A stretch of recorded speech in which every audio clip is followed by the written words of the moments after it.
Dobrý večer, priatelia. Ak je niekto ešte v vedľajšej miestnosti, nie že dobre mu tak, nech príde sem alebo nech neruší. Vítajte medzi nami. Je to vlastne prvé oficiálne, verejné, diskusné, rád by som povedal predstavenie, ale je to večerný formát a nie predstavenie, na ktorom vás v mene Inštitútu ASA a klubu Nového slova rád vítam. Tému, ktorú dnes máme na programe večera, a rečníka, analytika, pána docenta, doktora práv Branislava Fábryho, tiež netreba veľmi predstavovať, lebo kto už z nás nepočul niečo o korupcii a kto z nás, pokiaľ ide o tých iných, nechce proti nej bojovať. A právny štát je žiaľ znova téma. Pre tých, ktorí radi kritizujú liberalizmus, je to termín, ktorý pochádza práve z liberálnej tradície, oddeliť exekutívnu, súdnu a legislatívnu moc je výkon, ktorý leží v jadre tohto konceptu. Napriek mnohým úspešným táradlám sme tu dnes preto, aby sme sa spýtali, o čom je dnešný právny štát a v akom zmysle slova boj proti korupcii súvisí s tým, čo zažívame nie na súdoch, nie na vysokoškolských katedrách, ale rovno v politickej realite. Možno dva významy, o ktorých sa dnes nebudeme baviť. Alebo priamo nebudeme baviť. Ten prvý, keď som v roku 2014 napísal text o Wolfgangovi Schreckovi, nemeckom sociológovi, udrela mi do očí jedna vážna filozofická téma, keďže on hovorí o korupcii v jej dvoch základných významoch. Ten prvý je niečo, čo sa týka vzťahov medzi ľuďmi. To je to, keď niekto príde a dá. A ten druhý je oveľa hĺbší problém korupcie a týka sa daňových únikov, daňových podvodov, ale tiež špekuláciami s daňovými únikmi. A keď som dnes si updateoval dáta k tejto téme, tak podľa tých posledných je to okolo 400 000 miliárd eur, ktoré sa skrýva v daňových prístavoch. Klasicky sa tomu hovorilo aj zo zlého prekladu heaven rajov. Je to množstvo peňazí, ktoré naozaj naši igelitári s 200 000 eurami nezvládnu ani za 1000 svetelných rokov. A je to problém, ktorý stavia korupciu do svetla systémového vzťahu medzi kapitalizmom, demokraciou a ľuďmi, ktorí vedia žiť na úkor iných ľudí. Téma, ktorá nie je primárne na jednu prednášku, ale na celý semester a ktorú tí, ktorí dnes bojujú na Slovensku proti korupcii oficiálne a tí, ktorí sa dnes hlásia na Slovensku k liberalizmu, de facto ignorujú. Čo je ešte pritom zaujímavé, že daňové úniky alebo daňové prístavy a špekulácie okolo nich v týchto volumoch nie sú trestným činom. Musíte mať na to kvalitnú právnickú firmu a veľmi dobrú investíciu na to, aby ste ju vedeli zaplatiť. Teda tých 500 000, 200 000 a iných hráčov sa takéto možnosti definitívne netýkajú. A to druhé, a to si myslím, že už naozaj skrátim, je to, čo sa dnes deje okolo parlamentu, špeciálnej prokuratúry, jej rušenia. Pretože medzi tým, a to je myslím aj ten originálny vklad, ktorý prináša so sebou Braňo Fábry k tejto téme, sa odohralo veľa vecí okolo korupcií práve o veľkej geopolitickej agende. A to je vlastne motív, o ktorom sa vôbec na Slovensku tak vážnom tóne, ako bude o ňom Braňo rozprávať, nehovorí. A je to zase agenda, ktorá aj znova ukazuje, na pozadí čoho sa dnes organizuje boj proti korupcii a akému zmyslu a účelu de facto slúži. Braňo, zobral som si viac slova, ako som mal, ale som rád, že budem odteraz počúvať teba. Nech sa páči, the floor is yours. Ďakujem veľmi pekne. Vážené dámy a páni, predovšetkým mi dovoľte, aby som sa poďakoval za možnosť vystúpiť na tomto fóre. A dovoľte mi tiež na úvod, aby som začal jednou anekdotou, ktorá bude trochu drsnejšia. Pred sudcu špecializovaného trestného súdu predvedú obvineného. A sudca sa ho pýta: tak obvinený, koľko máte rokov? A obvinený odpovedá: budem mať 60. Sudca sa usmeje a hovorí: nebudete, pán doktor Krivočenko, nebudete. A je to vtip? Je to taká trochu drsnejšia anekdota, ale ona poukazuje na to, čo je veľkým problémom nielen v Slovenskej republike, ale aj v mnohých iných krajinách, predovšetkým v Latinskej Amerike, avšak nie len tam, vidíme to povedzme aj v Pakistane, aj v ďalších štátoch sveta. A to je to, ako sa trestné právo čoraz intenzívnejšie využíva na zásahy do základných práv a slobôd a na obmedzovanie, prípadne porušovanie mnohých princípov právneho štátu. Veľmi zaujímavá je v tejto súvislosti karikatúra, ktorú vidíte na slajde. Pochádza z Brazílie z roku 2016 a ukazuje realitu toho, ako sa zmenilo porušovanie princípov právneho štátu v 20. a 21. storočí.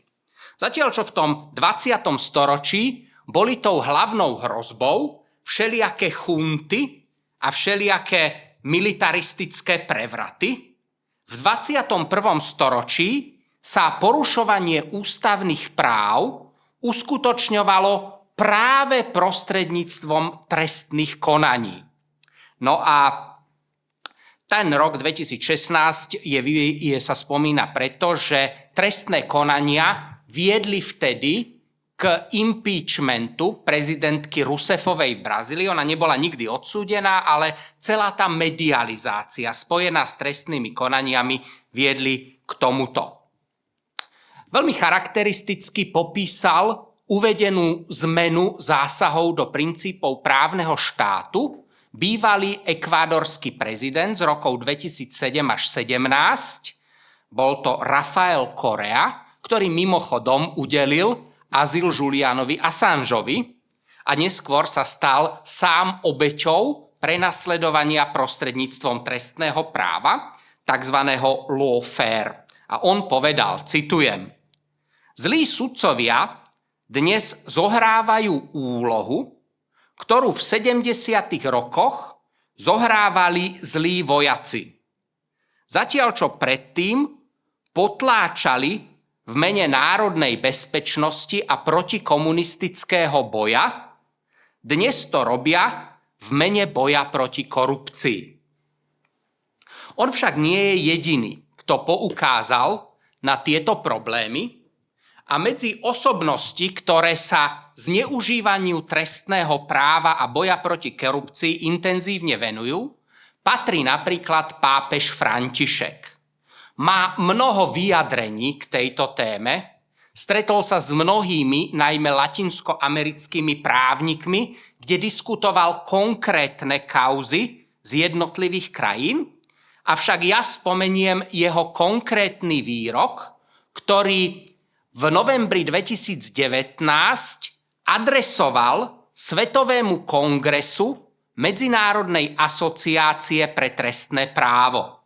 Citujem: pravidelne sa objavujú krivé obvinenia proti politickým lídrom a tie sú rozširované médiami, oponentmi a skolonizovanými justičnými orgánmi. Týmto spôsobom, nástrojmi lawfare, sa zneužíva stále potrebný boj proti korupcii na boj proti neželaným vládam.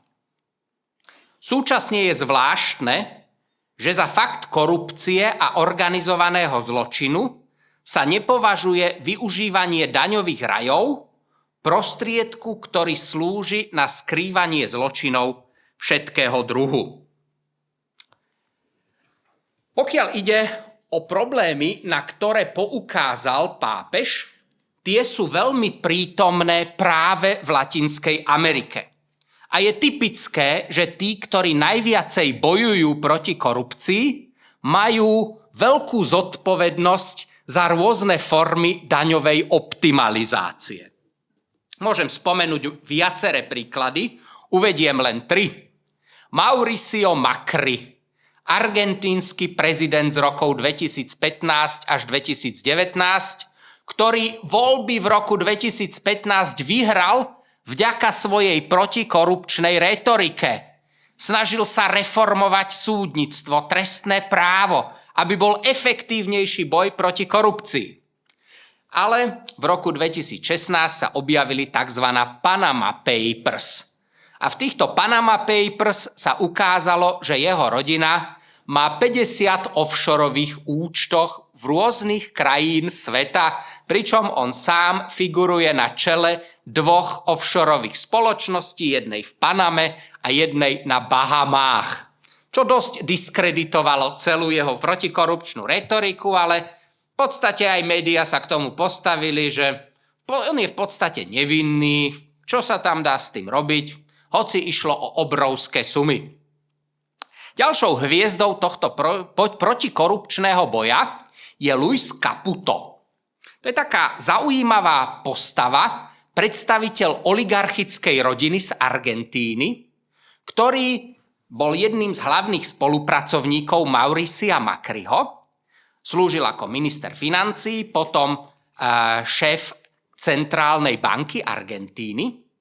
No a on sa stal zasa jedným z hlavných objektov záujmu počas tzv.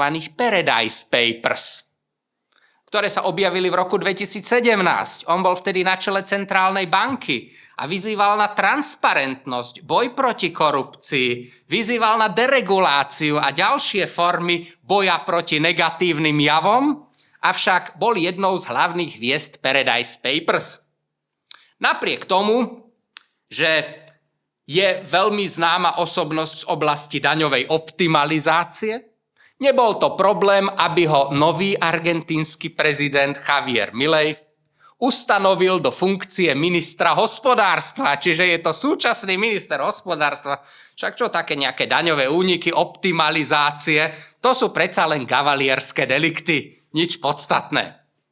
Tretím veľkým bojovníkom proti korupcii z Latinskej Ameriky, ktorého spomeniem, Guillermo Lasso, vlastník najväčšej ekvádorskej banky a súčasne najväčší bojovník proti korupcii v krajine.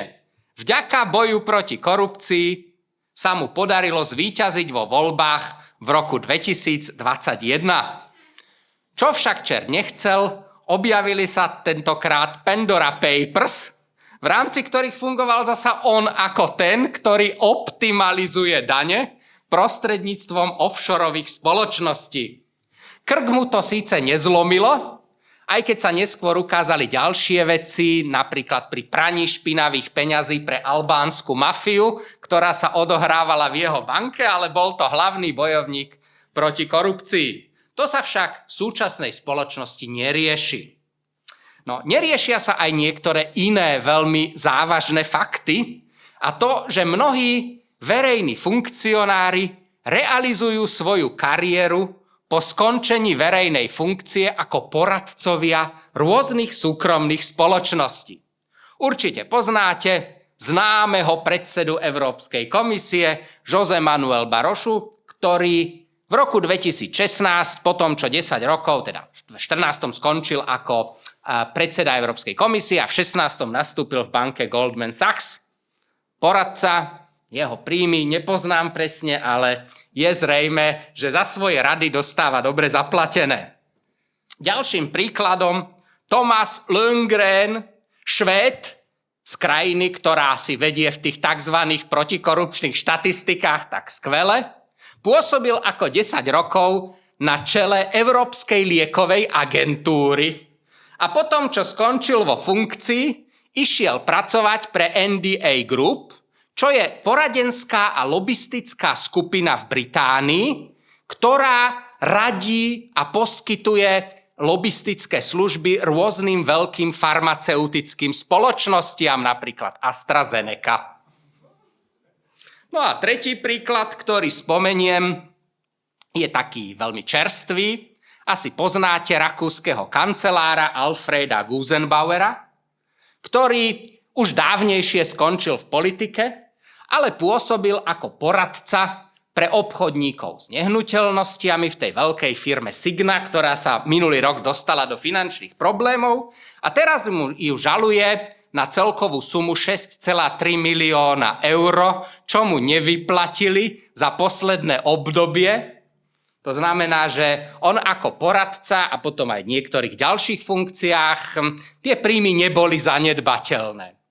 Čiže týchto príkladov by sme mohli uviesť o mnoho viacej. Aj na Slovensku máme rôzne osobnosti, ktoré v minulosti pomáhali pri privatizácii verejného majetku a potom išli robiť rôznych poradcov, napríklad niekde na Ukrajine. A samozrejme vieme, že tieto osobnosti potom podpisovali aj kdejaké petície za zachovanie úradu špeciálnej prokuratúry. Čiže je to celkom zaujímavé, čo sa rieši a čo sa nerieši. No. Samozrejme rieši sa to, keď niekto vymení 6 000 eur za nejakú výhodu. Rieši sa to, keď niekto donesie tašku plnú zeleninu a za to ide na nepodmienečný trest 5 rokov. A mnohé iné formy, ktoré však nezaujímajú tú veľkú finančnú a kybernetickú oligarchiu. Naopak, ona veľmi podporuje boj proti korupcii. Korupcia tu totiž reálne existuje. A nikto nemôže tvrdiť, že neexistuje. Však sme svedkami mnohých korupčných javov a vieme tiež, že je to rakovina spoločnosti. Avšak výhodou boja proti tejto korupcii je to, že odputáva pozornosť od iných vecí.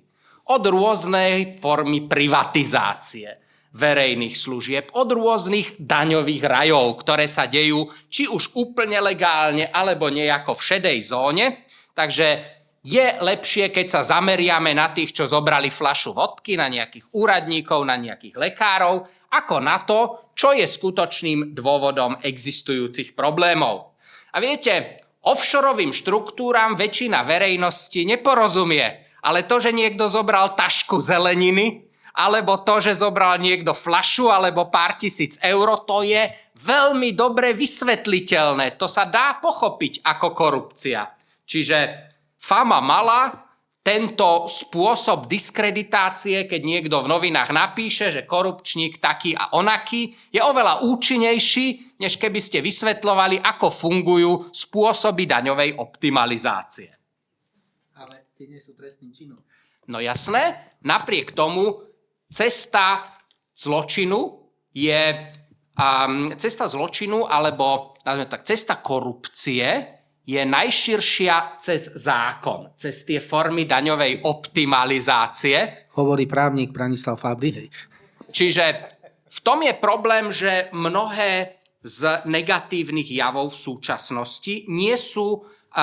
Pozrieme sa, že v minulosti sme tu nemali ani dostatočnú úpravu korupcie a to neznamená, že by to boli všetko pozitívne javy.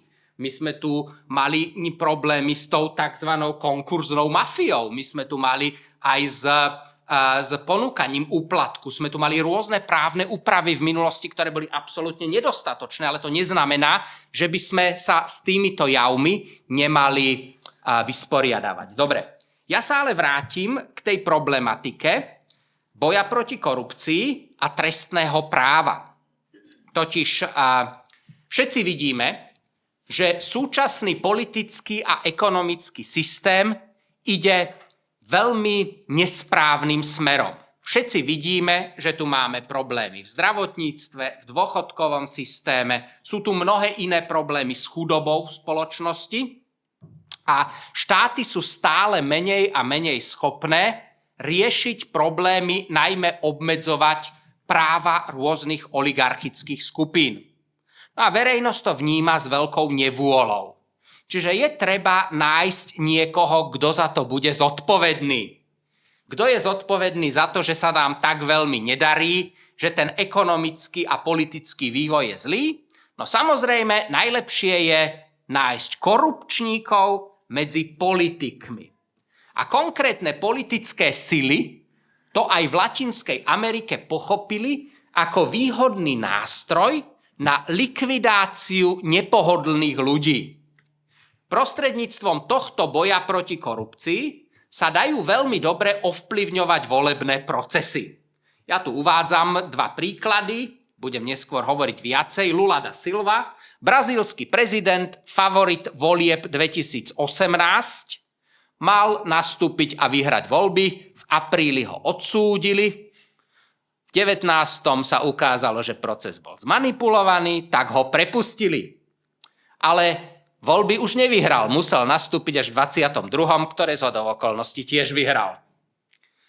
Alebo Cristina Fernández de Kirchner, ktorá bola dlho argentínskou prezidentkou a mohla nastúpiť aj do posledných volieb. Akurát, že v decembri 22 sa objavilo prvostupňové rozhodnutie proti nej a keďže sa chcela vyhnúť tomu, aby dopadla ako Lula da Silva, že tesne pred voľbami ju zavrú, tak sa rozhodla nekandidovať v prezidentských voľbách. Ona bola najpopulárnejšou ľavicovou političkou v Argentíne, najvýznamnejšou osobnosťou argentínskej ľavice a preto nekandidovala, čo samozrejme vyhovovalo jej protikandidátom.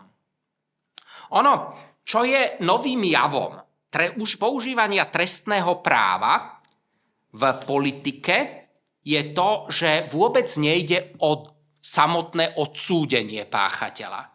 Keď ho vyradíte z politickej súťaže, tak už nie je potrebné, aby ste ho zavierali. Naopak, je lepšie ho aj nechať na pokoji, aby sa už príliš nehovorilo o ňom. No a samozrejme úplne ideálne je, keď sa podarí s týmto oponentom uzavrieť nejakú dohodu o vine a treste. On v dohode o vine a treste potvrdí verziu, že je súčasťou mafie a súčasne za to dostane výhodu, že zostane na slobode. Toto je jeden z tých známych problémov trestného práva. Pričom v rámci Latinskej Ameriky sa veľa diskutuje, aj pápež o tom často hovoril, problematika tzv.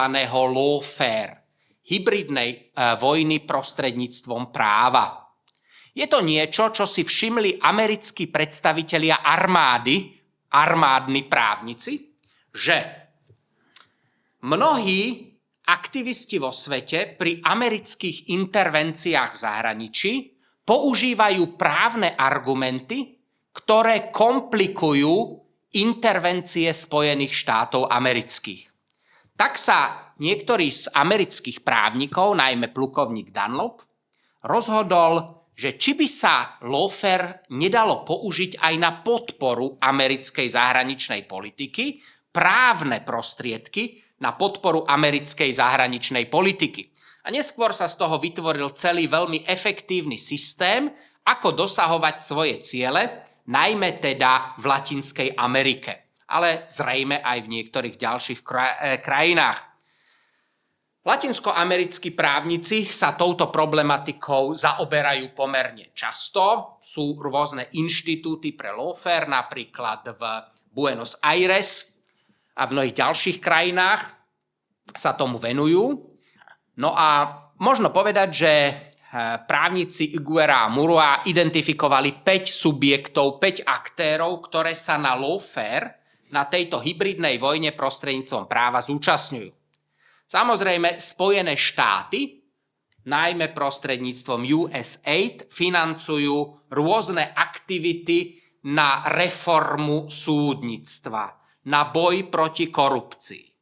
Nemôžu to robiť ale príliš priamo. Preto do toho zapájajú rôzne mimovládne organizácie. Transparency International, Centrum Woodrowa Wilsona a niektoré ďalšie sú aktívne v Latinskej Amerike práve pri hľadaní stratégií na boj proti korupcii. Tam je jasné, že je tam mnoho dobrých úmyslov, ale otázka vzniká, či len dobré úmysly zo strany týchto mimovládnych organizácií.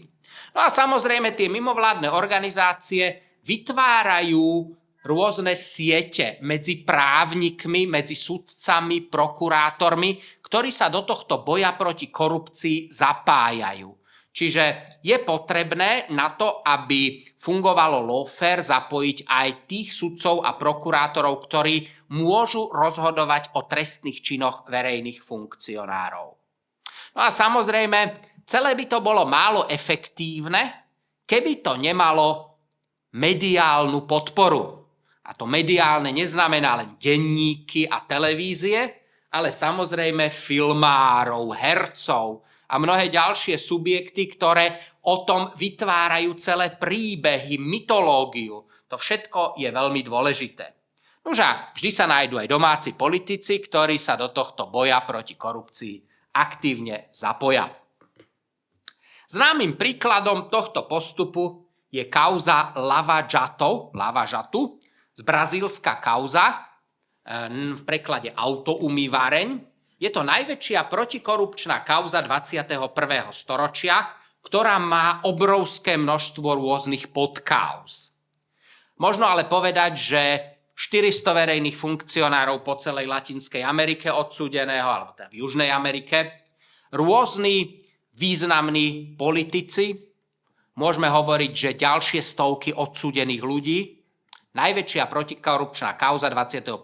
storočia datuje sa do rokov 2014 až 2021. Hlavnými aktérmi tejto kauzy boli sudca Sergio Moro a prokurátor Deltan Dallagnol v Brazílii. Čo bolo zaujímavé pri tejto kauze, bola práve tá cezhraničná spolupráca. Tá efektivita pri využívaní kajúcnikov z jednej krajiny pre likvidáciu politikov v inej krajine. Napríklad brazílsky kajúcnik José Conceição Santos usvedčoval ekvádorského viceprezidenta Jorge Glasa. A to bolo to také zaujímavé, že obrana voči takýmto kajúcnikom je oveľa zložitejšia, než keď sa to deje v rámci jednej krajiny. Predstavme si, že by sa na Slovensku rozvinula takáto efektívna spolupráca niekde s Albánskom, kde tiež majú silné protikorupčné orgány, alebo v Bulharsku boli istý čas silné protikorupčné orgány veľmi podobné Slovenskej republike, tak proti takejto spolupráci sa veľmi ťažko efektívne bojuje. No a ono samozrejme, tá kauza Lava Jatu vyvrcholila v roku 2018 tým, že sa podarilo odsúdiť najvýznamnejšieho brazílskeho politika Luisa Ignácia Lulu da Silvu. No, ako som spomínal, on bol potom v 19. prepustený. A to preto, lebo sa objavili záznamy komunikácie, ako sa pán sudca dohovára s jednotlivými vyšetrovateľmi na manipuláciách trestných konaní, ako treba navádzať kajúcnikov a niektoré ďalšie veci. Čiže objavil sa problém, dokonca aj niektorí z tých sudcov, ktorí ho v 18. odsúdili, svoj postoj prehodnotili. Carmen Lucia hlasovala za odsúdenie v 2018, 2019 sa postavila proti, čiže prehodnotila svoj prístup. No a samozrejme niektorí ďalší sudcovia sa kvôli tomu veľmi angažovali. Ricardo Lewandowski to bol jeden z tých dôležitých sudcov práve pri rehabilitáciách v Lava Jatu. A samozrejme Dias Toffoli, to je tiež sú sudcovia federálneho najvyššieho súdu Brazílie. Ono to samozrejme vyvrcholilo mnohými rehabilitáciami a v septembri 2023 Federálny najvyšší súd Brazílie vyhlásil neprípustnosť dôkazov získaných s kajúcnikmi zo stavebného koncertu Odebrecht v akomkoľvek súdnom konaní. Ono to vzniklo ako veľký problém aj pre iné krajiny, lebo viete, keď v Brazílii vyhlásite neprípustnosť týchto dôvod s kajúcnikmi a v Ekvádore ste na ich základe odsúdili tamojšieho významného politika, tak v Ekvádore to vyriešili tak, že politika prepustili zo zdravotných dôvodov. No a samozrejme ono to s ním pokračuje, lebo hľadali na neho nejakú inú kauzu, tak akože od decembra minulého roku ušiel na mexickú ambasádu v Kite. Tam momentálne sa tam zdržuje, uvidíme, či mu Mexiko udeli azyl, lebo Ekvádor je veľmi proti, keďže ako pre nich to nie je príjemná situácia. No, kajúcnici. To je niečo, čo sa v Latinskej Amerike považuje ako za jeden z tých hlavných problémov trestného práva. To nie je slovenský jav, to je jav latinoamerický, alebo teda v Spojených štátoch a Latinskej Amerike.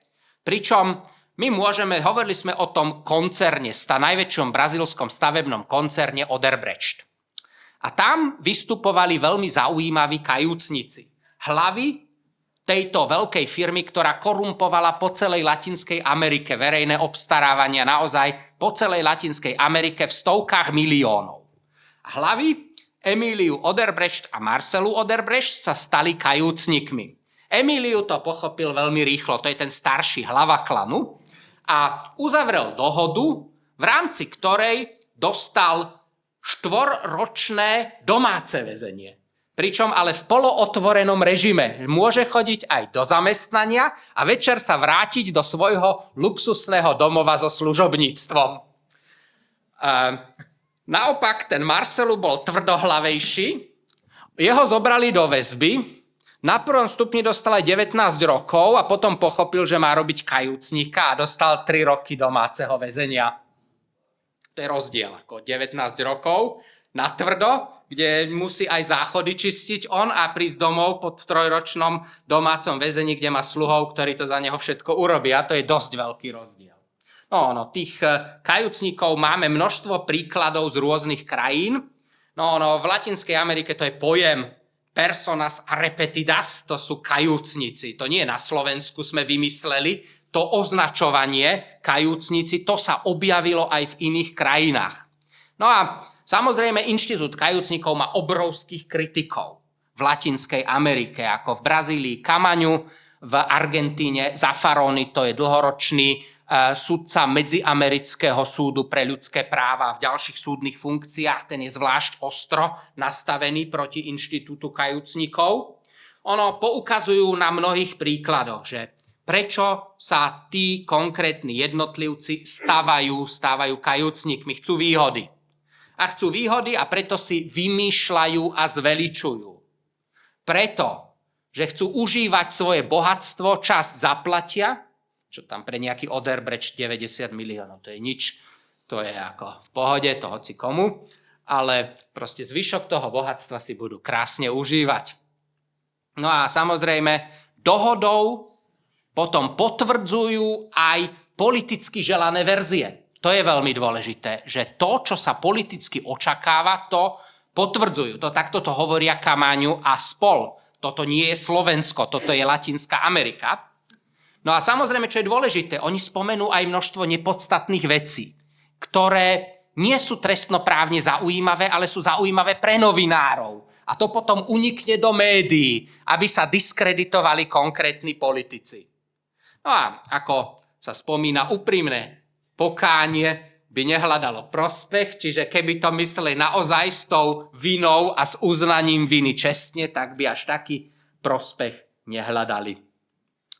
No, ďalší veľký problém sú tie dohody o vine a treste, kde my vidíme, že sa vytvorili situácie.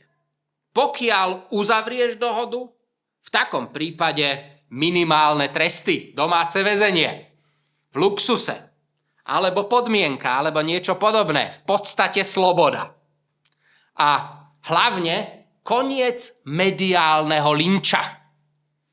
Na druhej strane, pokiaľ trváš na svojej nevine a pokiaľ budeš hovoriť nie, ja som to nespáchal, tak ti budeme hroziť tými 19 rokmi trestu odňatia slobody, pôjdeš na dlho do väzby a mediálne ťa budeme zhadzovať. V podstate každý deň o tebe nejaký článok, nejaká karikatúra, tvoje deti budú chodiť z domov s plačom. Toto je ten systém, akým sa pracuje. Podotýkam, v Latinskej Amerike s tým začali oveľa skorej.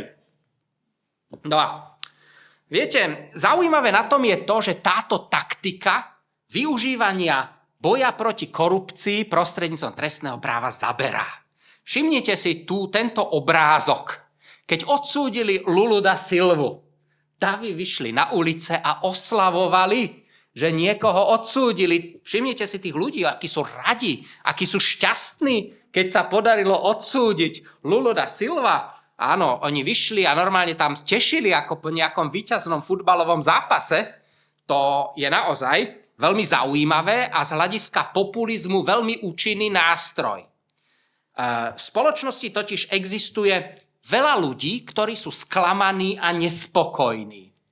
Sú sklamaní a nespokojní z rôznych dôvodov a jedným z tých dôvodov je napríklad to, že nevedia si priznávať chyby, vlastné chyby. Sú neúspešní. Prečo som neúspešný? Nemôžem si povedať, že ja som neúspešný, pretože som lenivý, alebo že sa mi nechce ráno vstávať do práce.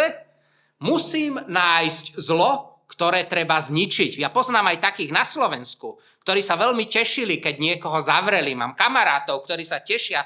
Nikdy som ich nevidel šťastných, ale keď zavreli Kaliňáka, to bolo toľko radosti.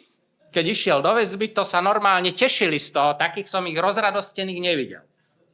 No a samozrejme... Braňo nerád vstupuje. Máme cez online chat obvinenie z konšpirácie, že tu robíme konšpiračné teórie. Mali by sme už teraz povedať zdroje, o ktorých z ktorých čerpáš a kde sa dajú nájsť a ako verifikovať tieto informácie. A poprosím dámu alebo pána, ktorý je pod týmto chatom, nebudem hovoriť jeho meno, aby poslal svoj e-mail a my mu pošleme aj prezentáciu, aj zdrojem a aj údaje, ktoré sa dajú verifikovať, odkiaľ tieto príbehy sú a kde sú. Ten môj bol z Wolfgang Streeck, Die gekaufte Zeit, kupovaný čas, buying a time. Tam sú naozajstné sociologické dáta o tom, aké množstvo peňazí je v daňových rajoch alebo daňových prístavoch. Čiže poprosíme e-mailovú adresu a predtým, ako nás obviníte, skúste si prečítať zdroje. Ďakujem pekne, lebo je to aj o elementárnej vzdelanosti. Ja som k tomuto publikoval už aj konkrétne články. Celkovo o lawfare som mal článok, tam sú zdroje, tam sú konkrétne zdroje z Latinskej Ameriky. Čiže mal som všeobecne o lawfare jeden článok, následne som mal pred voľbami 16. v novembra minulého roku, pred argentínskymi voľbami, pred druhým kolom argentínskych volieb som mal článok, opäť o právnej vojne v Argentíne, kde som opäť citoval veľmi konkrétne články, vrátane toho Zaffaroniho, čo tu spomínam, vrátane Kamaňa, vrátane ďalších autorov. Čiže o tomto som mal článok. O Ekvádore som mal konkrétny článok. Nechcel som ťa vyviesť z konceptu, skrátka sú články, sú zdroje, je to verifikované na 90% aj z hľadiska toho, ako tie príbehy išli a kde ich možno znova potvrdiť a nájsť v serióznych evidenciách. Dobre, ospravedlňujem sa a čakám na tú e-mailovú adresu v našom čete. Jasné. Takže toto som mal všetko, ja mám všetko doložené toto vo svojich článkoch. Tieto informácie, ktoré tu hovorím, som už raz publikoval, aj keď sa na verejnosti možno tak široko nepresadili, práve kvôli tomu, že tu boli iné priority a o Latinskú Ameriku tu celkovo nie je záujem. To je téma vedľajšia, ale tieto informácie, tieto zdroje som uviedol v konkrétnych článkoch veľmi presne, veľmi konkrétne. Aj tie publikácie o lawfare, z ktorých som čerpal, všetko tam nájdete.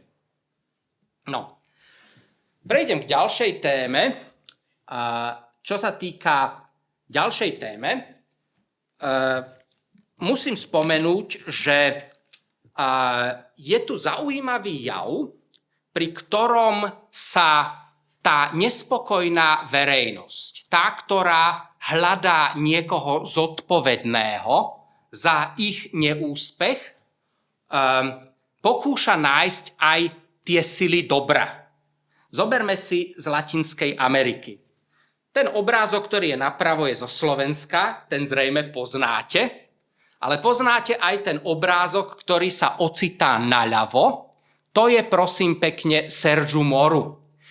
Jeho nafúkovali v takej nadživotnej veľkosti, je to také zobrazenie v nadživotnej veľkosti a zvyknú ho zobrazovať ako Supermana. Sergiu Moru, Superman. Čiže on má taký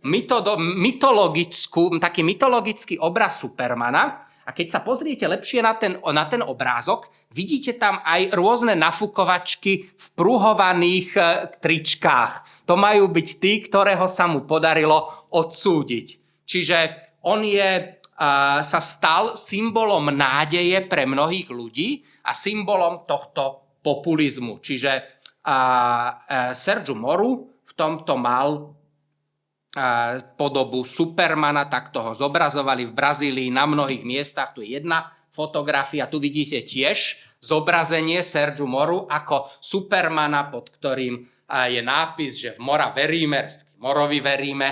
To je tiež konkrétny príklad z brazílskych demonštrácií. Takíto hrdinovia sa samozrejme objavujú v najrôznejších krajinách. To nie je len Brazília.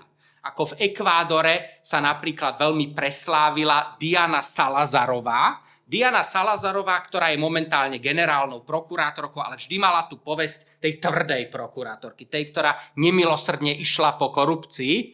Čiže ona mala túto povesť. V Bulharsku bol takisto jeden známy prokurátor, Ivan Gešev, ktorý do 19. roku zastával funkciu špeciálneho prokurátora, od 19. roku zastával funkciu generálneho prokurátora. Takisto bol povestný tou svojou tvrdosťou. V 23. roku potom, čo skončil vo funkcii, sa na neho objavil atentát. Nechcem tu špekulovať, prežil ho. Čo sa pri tom atentáte stalo, či to bol, niektorí hovoria, že je to fingovaný atentát, niektorí hovoria, že to nebolo tak, ale ja sa k tomu nechcem vyjadrovať, lebo o tomto nemám dosť informácií, len upozorňujem, že aj on bol jednou z tých osobností, ktorá predstavovala boj dobra so zlom. No a samozrejme, máme tu aj retoriku, ktorú konkrétni hrdinovia boja proti korupcii používajú.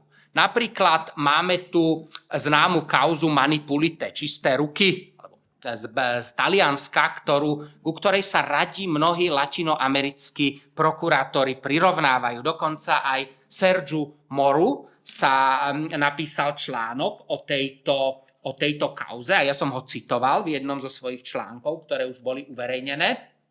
No a pochopiteľne chobotnica, Katáni. Kto by nechcel byť Katánim? To je tiež veľmi populárna postava. Ja nie. No. Že Sergiu Moru je Superman, to je ďalšia téma.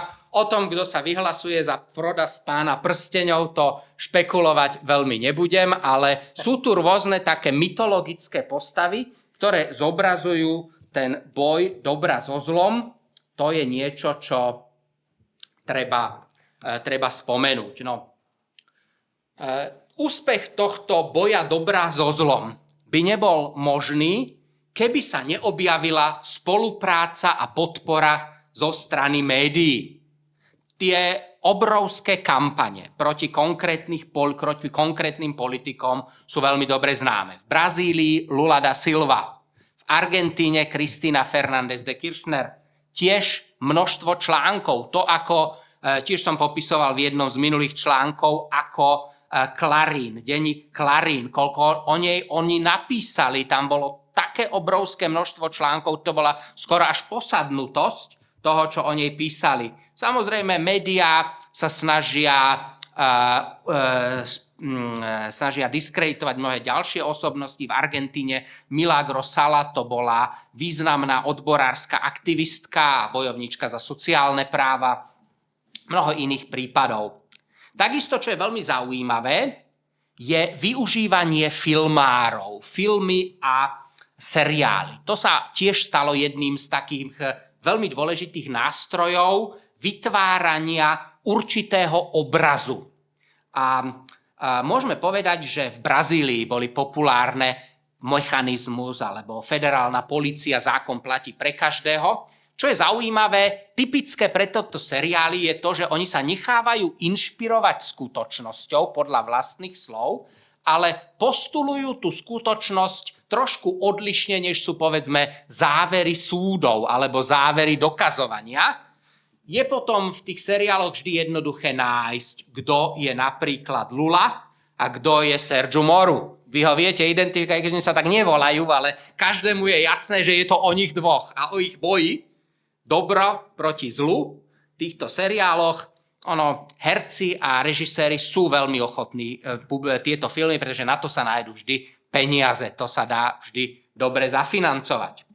Veľmi negatívnou úlohou médií sú však niektoré ďalšie veci.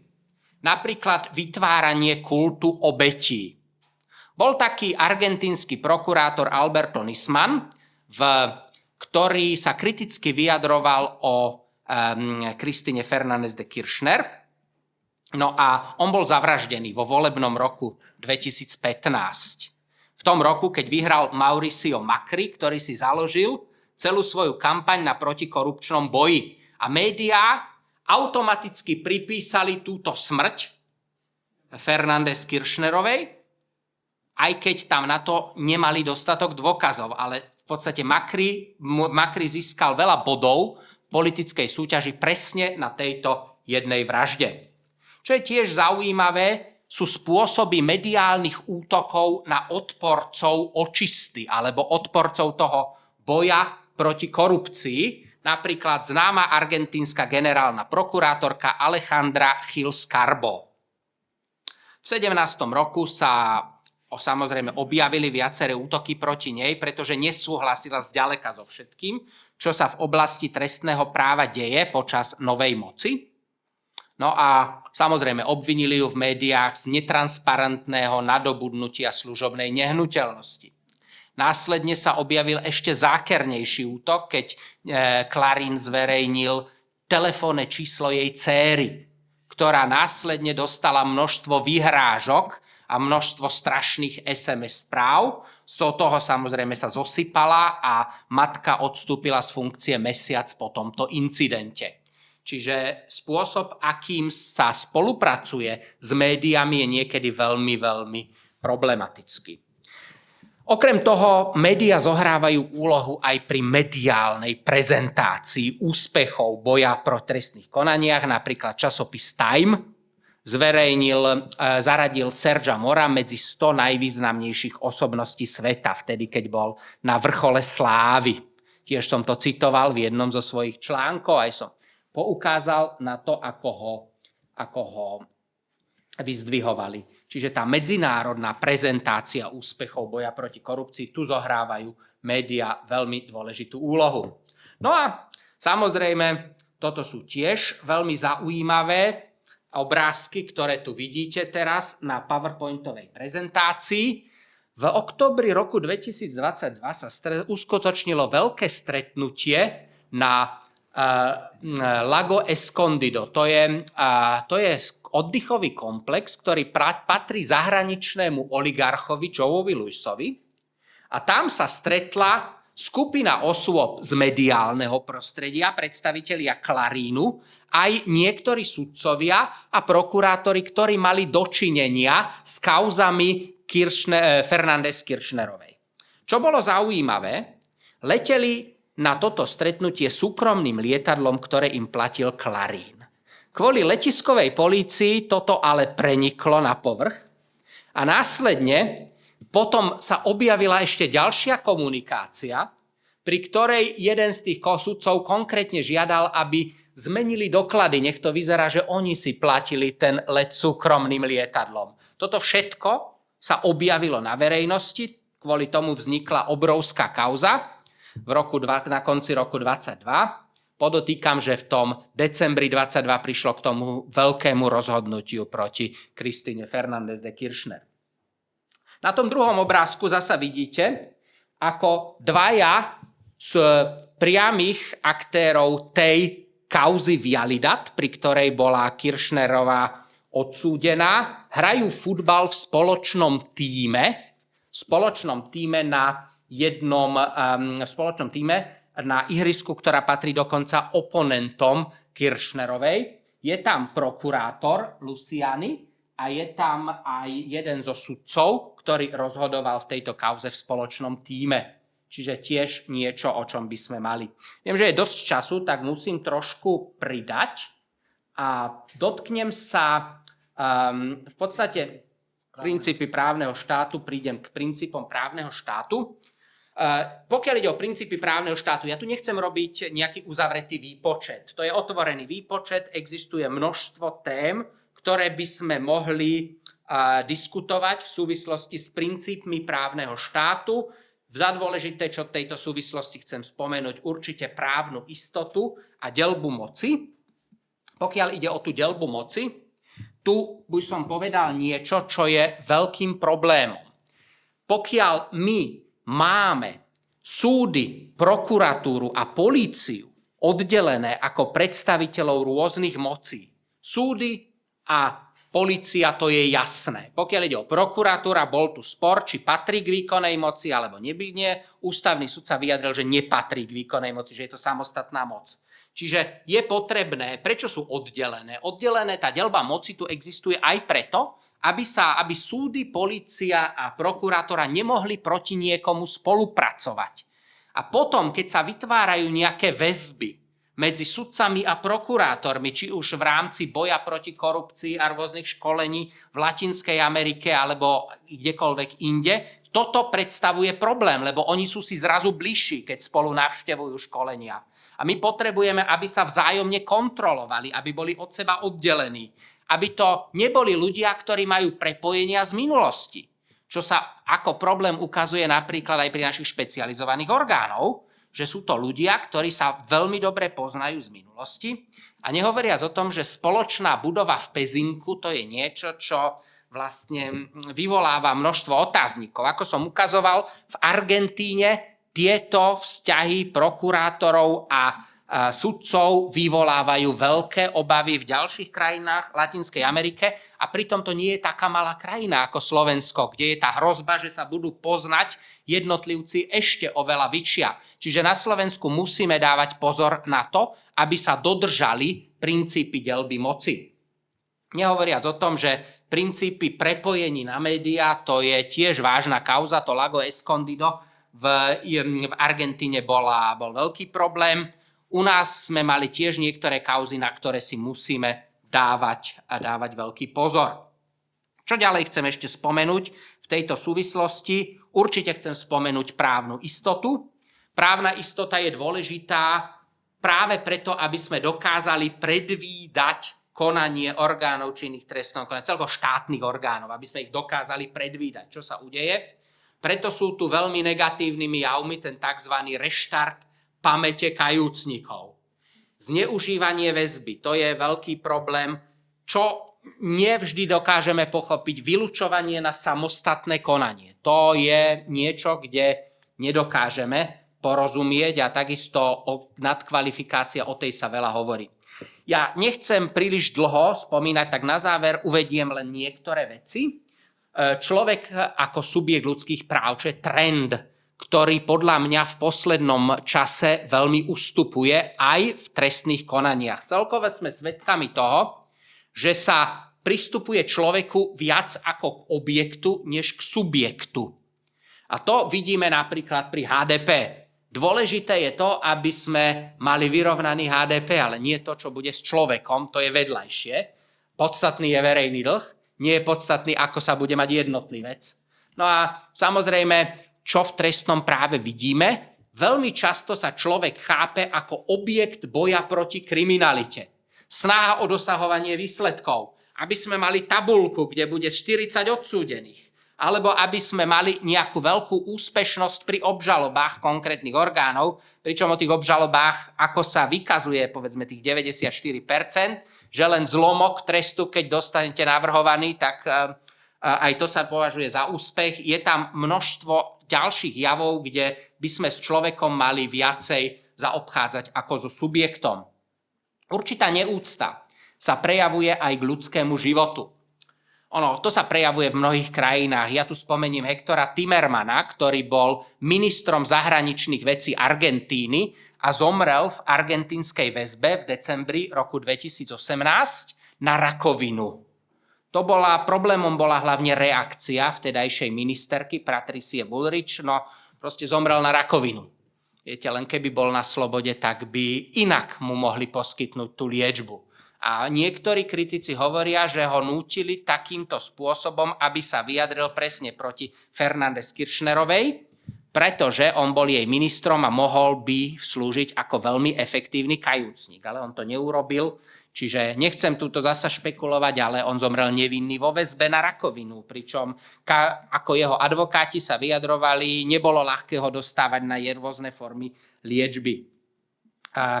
Na Slovensku tiež máme niektoré kauzy, nemusím ich asi opakovať. Čo je ale trošku prekvapujúce, keď zomrel Milan Lučanský 30. decembra 2020, tak ja si pamätám novoročný prejav súčasnej aj vtedajšej prezidentky Zuzany Čaputovej, ktorá povedala, k dobrým správam z minulého roka patria aj tie z oblasti spravodlivosti, čo sa mi zdalo niekedy veľmi, veľmi nevhodné. No, mohli by sme spomenúť mnohé ďalšie základné práva, podmienky vo väzbe. Martin Rybár, čo písal o podmienkach vo väzbe, to je známa vec. Nechcem to opäť opakovať.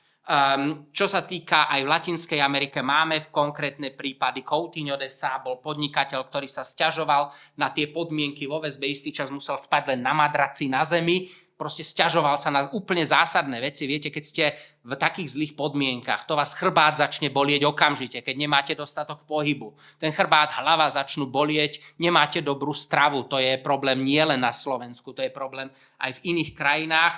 Nie je to síce tomu klasické mučenie, ale z hľadiska zaobchádzania alebo zákaz mučenia nikoho nemožno mučiť ani podrobiť krutému, neľudskému alebo ponižujúcemu trestu alebo zaobchádzaniu. Tam sa to nevzťahuje len na to klasické mučenie. Nerozbíjame hlavu konkrétnym jednotlivcom, ale to zaobchádzanie má niekedy veľmi odvážne alebo veľmi negatívne znaky. Osobná sloboda. Čo vnímam ako problém je aj útoky na dôstojnosť a česť konkrétnych osôb, rôzne tie memečká, rôzne karikatúry. To je niečo, čo aj v rámci trestných konaní veľmi poškodzuje, keď sa deti vracajú uplakané domov, pretože sa im posmievajú kvôli rodičom, ktorí sú v médiách tak hnusne zhadzovaní. To nie sú pekné veci. Nehovoriac o tej celkovej komunikácii štátnych orgánov. Právo na obhajobu, o tom sa tiež veľa hovorilo. Aj napríklad nespomínalo sa to, že Milan Lučanský nemal advokátku, ktorú si on želal. A ona to potom aj v jednom rozhovore vysvetlila, že vzhľadom na môj vek, diaľku a mizerné spoje nemôžem bývalého šéfa polície zastupovať tým, že bol v Prešove. To sú napríklad vážne veci. Prezumpcia neviny, to je tiež jedna zo zásadných tém. Nebudem hovoriť o spravodlivom procese. Základná otázka na záver.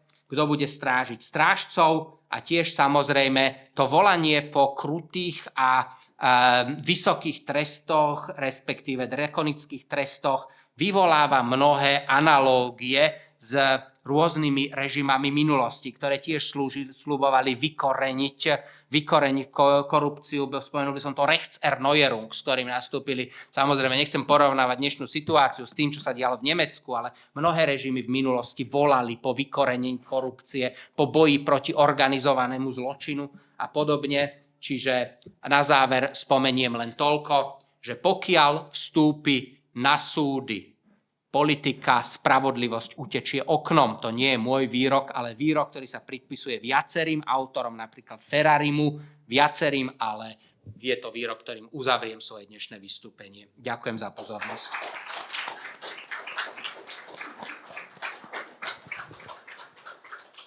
Že aj na budúce poďme nadávať na tých liberálov. To je tá povrchnosť, ktorá tu je, žiaľ, tradíciou niekedy. Ideme do diskusie.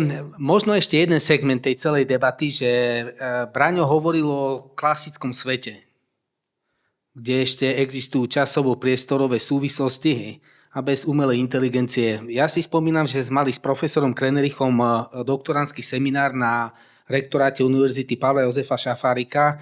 Asi 30 doktorandov z 3 fakult tam bolo. Základná téma jeho tvrdenia bola, že dnes neviete v potrebnom čase verifikovať pravdu. Máte dostatočné množstvo manipulačných prostriedkov, ktorými viete falzifikovať aj tzv. Faktické pravdy a urobiť z nich veci, mienky a presvedčenia. A ten spôsob, ako chcete korigovať to, čo je manipulatívny obraz udalostí, je veľmi obmedzený z hľadiska ľudských možností korekcií. A myslím, že jeden z prvých takýchto prípadov bol vicekancler rakúskej vlády Heinz Christian Strache, kde sa 19. mája 19. roku objavilo video z Malorky, kde mal za štátne zákazky ponúkať pomoc vo voľbách príbuznému nejakého falošného ruského oligarchu. Musel odstúpiť. To video sa ukázalo byť zostrihané, zmanipulované. Dokonca jeho tvrdenia, že také niečo nebude robiť s obrázkami hercov, ktorí boli nafingovaní. Trvalo to 2 roky na súde. Dostal 15-ročný podmienečný súd, bol vyhodený ešte aj z rakúskeho, aj z viedenského mestského parlamentu. Čiže jeho politický život skončil. A schopnosť rehabilitácie na súde na tomto životnom fakte nič nezmení. Ale ešte raz, že ten vývoj ide v tom zmysle prudko ďalej, že ovplyvniť dnes výsledky volieb kandidátov tesne pred udalosťami a použiť na to prostriedky práva médií je tak významným faktorom tvorby toho, čo sa nazýva volebný výsledok, že sa obávam, že budeme čoraz silnejšie a viac konfrontovaní s realitou toho, ako dnešná umelá inteligencia rozmýšľa rýchlejšie, efektívnejšie, vzhľadom na výsledok v použiteľnom čase. A tá neschopnosť reakcie je súčasťou tohto problému. Takže vítajte v modernom svete a dovolte vás uviesť týmto optimistickým pohľadom do našej diskusie. Michal, poprosím ťa, tam vidím jednu dámu, dvihnutú ruku.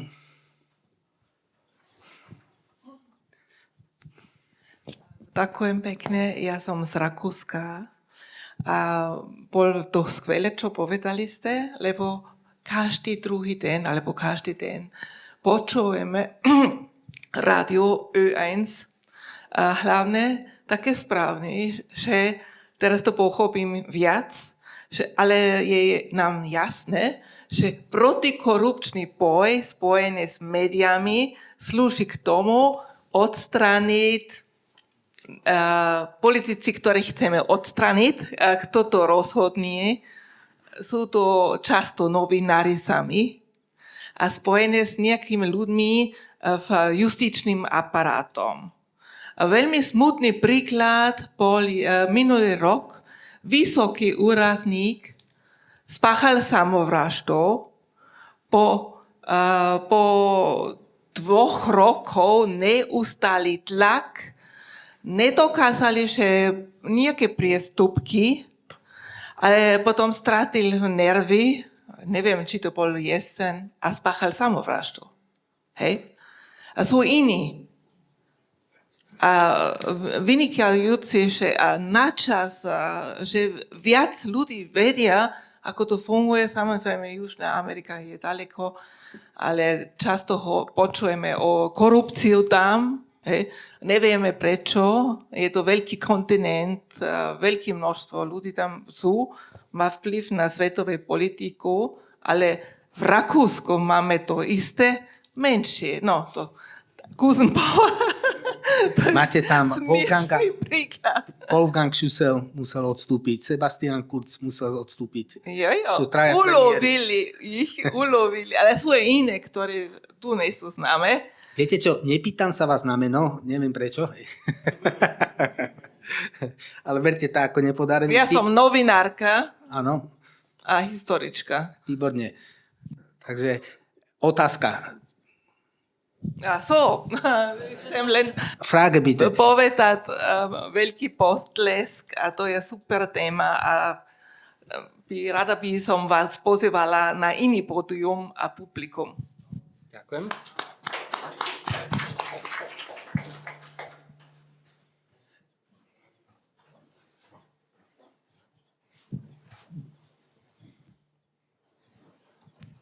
Ďakujem pekne. Branko, predovšetkým som nesmierne šťastná, že si v Klube Nového slova opäť po dlhom čase, že sa vidíme naživo. Čítam ťa veľmi pozorne v slove, keď Martin hovoril, že niekto potrebuje pramene, tak nech číta slovo. Čítajte slovo. A A ešte by som doplnila, že na Netflixe si môže nájsť ten, kto sa pýta na tie pramene, dokument Na hrane demokracie. Je to príbeh Brazílie, o ktorom Branko tu podrobne prednášal. A teraz sa opýtam, pán docent, máš študentov na právnickej fakulte, poznáš ich úroveň, vieš, že asi sú všetci odhodlaní brániť spravodlivosť, tak sa chcem opýtať, či vedieš s nimi takéto diskusie a či počúvajú a či hľadajú všetky tie pramene, o ktorých si tu hovoril. Ďakujem. A príď aj na budúce. Ďakujem pekne. Pokiaľ ide o štúdium, ja sa snažím viesť otvorenú diskusiu so študentami. Dokonca používam metódu, že diskutujeme o dilemách. To znamená, ja sa im nesnažím ex katedra, zvlášť pri takýchto komplikovaných témach, vnútiť svoj názor, ale postavím nejakú dilemu. Dilema typu, či máme zachovať EŠTS alebo proti, môže byť, uvádzam príklad, čo by mohlo byť. A jeden hovorí pro a druhý hovorí kontra. Ja ich diskusiu moderujem a kladiem im otázky, pokiaľ vidím nejaký nedostatok v rámci ich argumentácie, plus umožňujem celej seminárnej skupine, aby sme polemizovali a viedli diskusiu. Čiže kvázi takú simuláciu etickej komisie o konkrétnej dileme. Toto napríklad uskutočňujem ako metódu výučby, práve preto, že pri mnohých témach je veľmi nevhodné, aby učiteľ vystupoval ex katedra a môže to brzdiť diskusiu. Nemám problém s tým, keď budú zastávať aj názory, ktoré sú zásadne odlišné od mojich. Pokiaľ ide o Latinskú Ameriku, tam ide skôr o to, tam skôr ja musím vysvetľovať aj vzhľadom na to, že nie každý je doma v tej problematike. Ale pokiaľ ide o boj proti korupcii na Slovensku alebo respektíve niektoré ďalšie témy, ja som ochotný s nimi diskutovať a snažím sa ich zapojiť čo najviacej, aby tam nedominoval môj názor. Čiže ako moderátor diskusie na seminári, pokiaľ máme takúto tému, to skôr na nejakých etických predmetoch, pokiaľ ide o teóriu, je to trochu iné. A ja som ho zobral do svojho projektu. Nech sa páči, Juraj. To bola Gabika Rotmajerová, nepredstavila sa. Ja sa teda predstavím, Juraj Janošovský. Ja chcem tiež poďakovať za ten vstup do sféry práva, ale mne stále evokuje tá situácia právneho štátu otázku, a začnem Senekovým citátom: mnoho zákonov robí mnohých zlodejov. Ja len pripomeniem, že o Matovičovej diplomovej práce vedeli novinári 4 mesiace pred voľbami, ale aj tak prebehol celý ten problém ako si v tichosti. V Gorile sa rozpráva o Ficovej kofole, ale o tom, ako sa posúval, ako štát inštitucionalizoval vlastne korupciu, sa neviem, koľko je to rokov už, akože nevyšetrilo nič. Takže moja otázka znie, je to hnilé miesto v právnom systéme, alebo je niekde inde? Ďakujem pekne.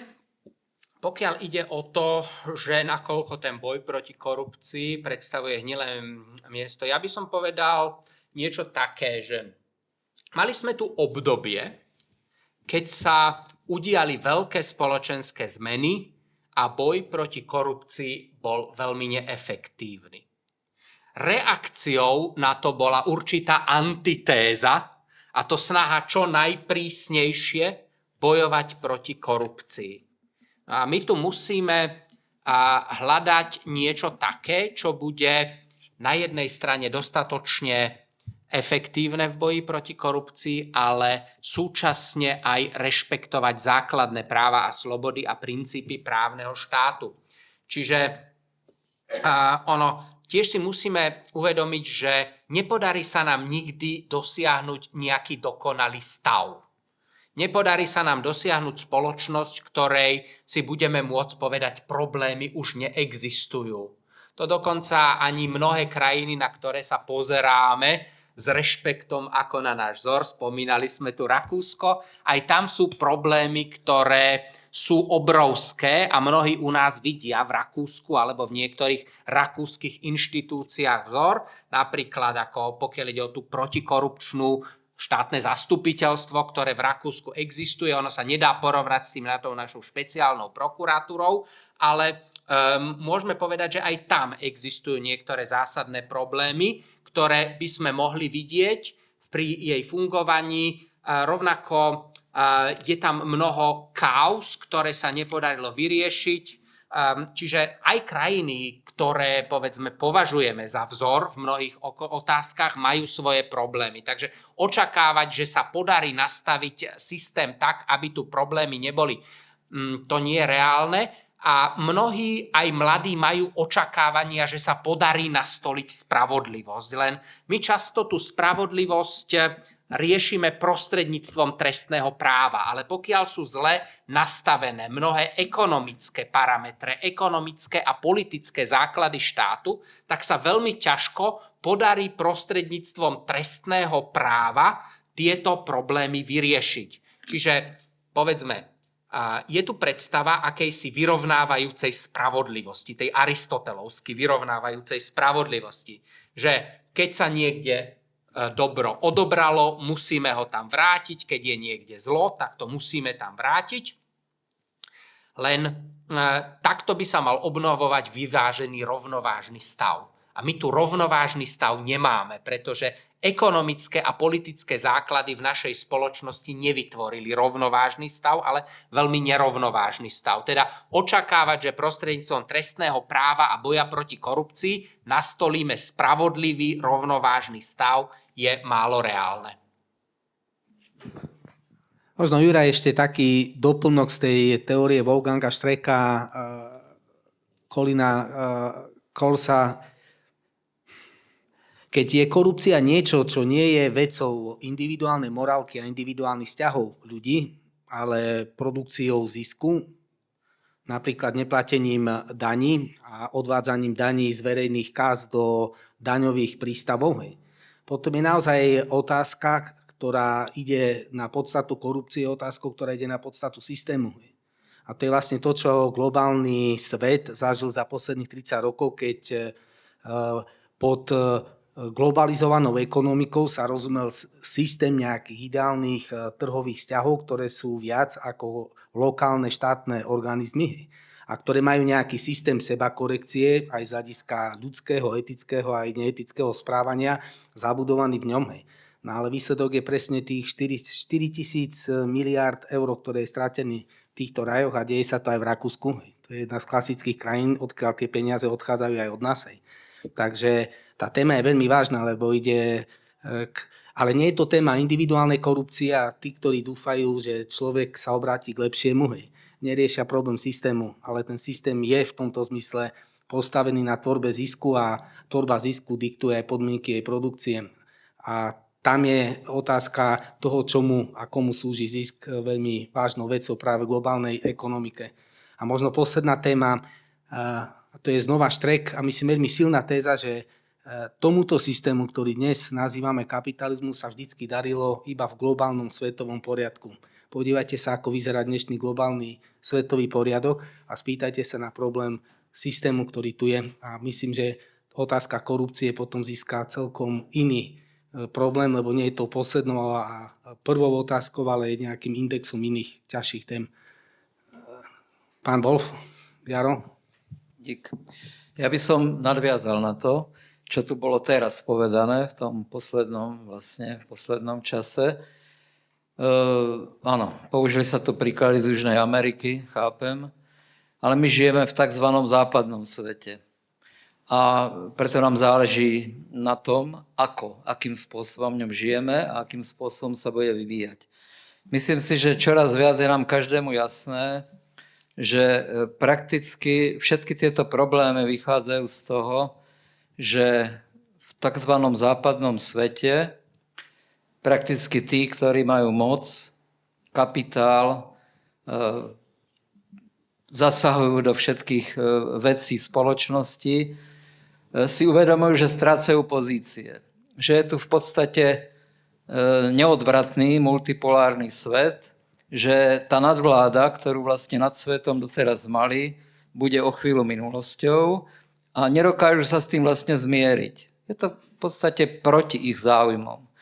A za to sa vlastne stáva základným nástrojom manipulácia spoločnosti. Tá manipulácia je vlastne vo všetkých oblastiach. Používajú sa na to médiá, používajú sa na to tzv. Prieskumy verejnej mienky, používajú sa na to politici, ktorí boli vybraní tak, aby jednoducho kráčali smerom, ktorý je im vopred daný.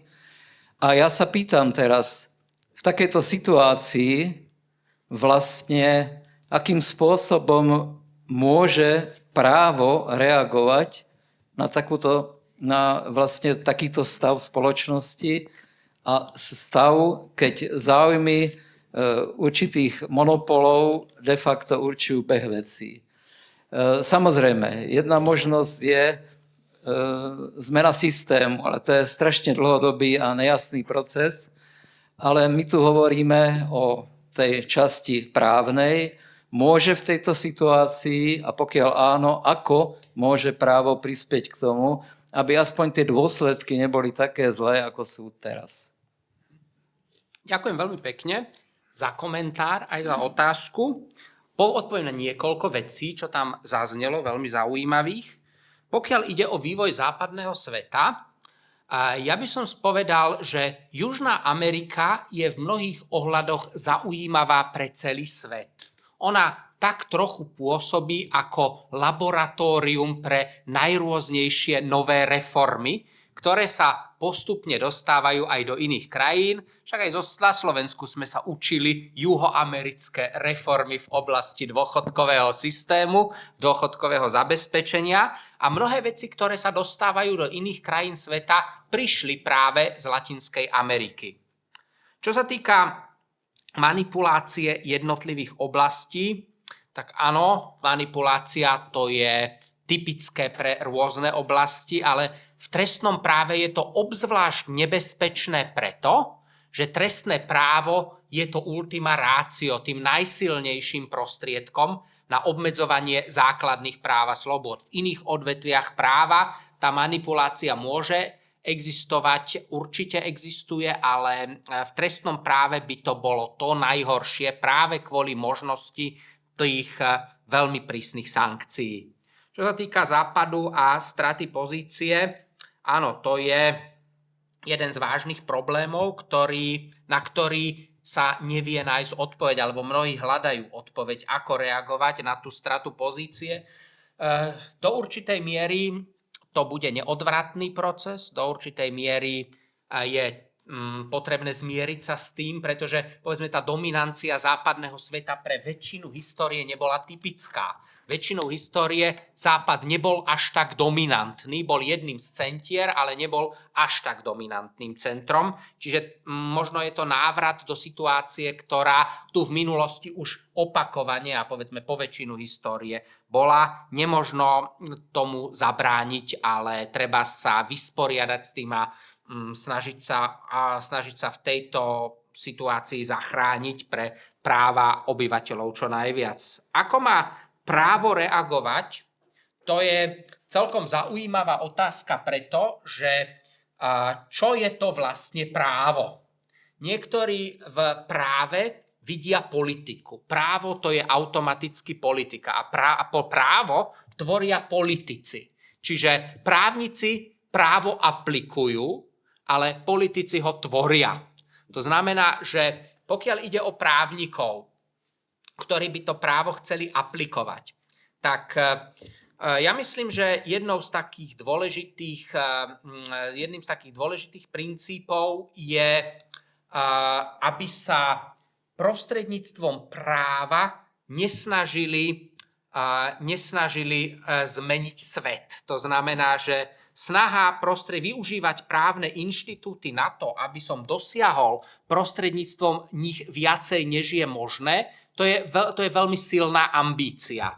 Aby som prostredníctvom práva dosahoval to, čo v podstate predstava, že odstránite alebo že nastolíte spravodlivosť prostredníctvom trestného práva v situácii, kde je svet nespravodlivo usporiadaný, keď má nejaký právnik ambíciu, že teraz vymýtim korupciu a pritom ekonomický systém je zameraný na to, aby tú korupciu podporoval, to je príliš veľká ambícia. Čiže treba trochu opatrnejšie pristupovať k právnym nástrojom a nemožno podliehať takému dojmu, že sa prostredníctvom prísnej aplikácie práva podarí tie negatívne javy odstrániť. Čiže tá ambícia najmä mnohých mladých právnikov privodiť zásadnú zmenu, to je veľmi odvážne a potom to vedie k negatívnejším záverom, než samozrejme urobiť si nejaké skratky v trestnom konaní. To bol jeden z tých veľkých problémov, s ktorým sme sa aj na Slovensku stretali. Že urobím si skratky v dokazovaní a potom zrazu stojím pred problémom, že niekto na to príde, že som si urobil skratku prostredníctvom rôznych dohôd a podobne. To je nebezpečný trend, čiže právnik môže právo aplikovať v tomto zmysle, pokiaľ ide o tvorbu práva. Musíme si uvedomiť aj to, že akým cieľom tvoria politici zákony. Politici zákony tvoria možno s inými cieľmi, než by ich tvorili právnici. Právnik chce vyváženú legislatívnu úpravu, ktorá nebude v rozpore s inými dokumentmi, ktorá bude naplňať nejaké základné práva a slobody. Politik potrebuje úpravu, ktorá zapôsobí na voliča a umožní mu, aby bol zvolený. Čiže potrebuje do toho dostať evergreeny. A keď je evergreenom čo najvyšší trest, na ktorý volič zaberá, tak tam potrebujem dostať ten najvyšší trest. Keď je evergreenom niečo iné, tiež tam potrebujem dostať. Čiže ako určitá umiernenosť pri politických požiadavkách u nás môžem povedať, že prišla určitá reakcia na obdobie socializmu. Za socializmu sme tu mali podceňovanie práva.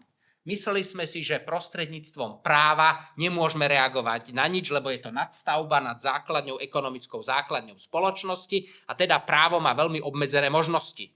Po zmenách prišlo k protireakcii, všetko môžeme zmeniť právo. Spoločnosť reformujeme prostredníctvom nových zákonov a ono tiež takto nefunguje. Čiže nájsť tú primeranú mieru toho, čo dokážeme zmeniť prostredníctvom práva a neočakávať, že právo zmení všetko.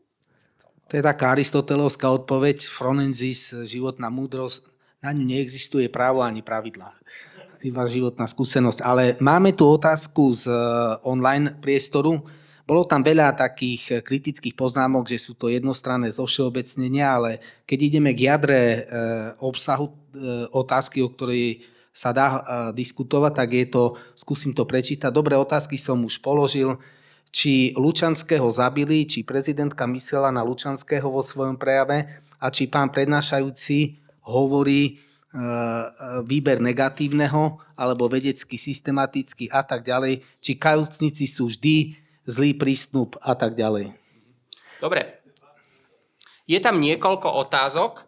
Pokiaľ išlo konkrétne o to vystúpenie pani prezidentky z 1. januára 2021, ona, pokiaľ sa pamätám, Lučanského tam vyslovene nespomenula, ani jeho prípad, ale hovorila toto všeobecne úspechy v oblasti spravodlivosti, čo je 2 dní po takej veľmi tragickej udalosti, veľmi vážny, by som povedal, veľmi nevyvážený prístup.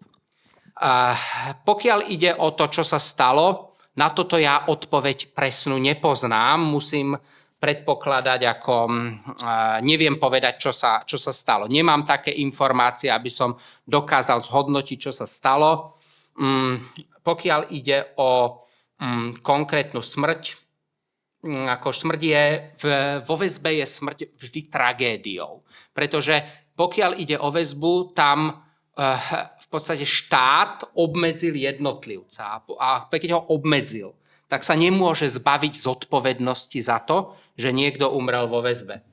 Pokiaľ ide o kajúcnikov, spolupracujúcich obvinených,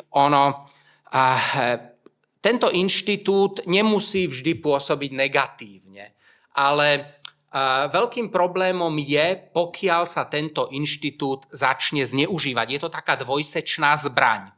To je niečo, čo môže pomôcť efektívnejšiemu trestnému konaniu, ale pokiaľ sa tento inštitút začne zneužívať na to, aby som dosiahol tie skratky a politické ciele, tak to môže viesť k negatívnym, veľmi negatívnym následkom. Čiže ako je to taká dvojsečná zbraň a preto pri kajúcnikoch treba väčšiu opatrnosť. Tam boli ešte nejaké ďalšie body, ja som si ich teraz nestihol všetky prečítať.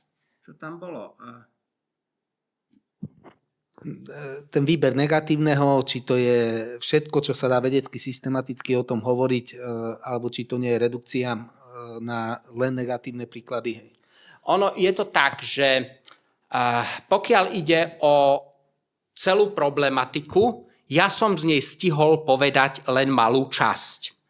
Ale pokiaľ ide o mnohé tie veci, ktoré som tu spomenul, tie tu nezaznievajú.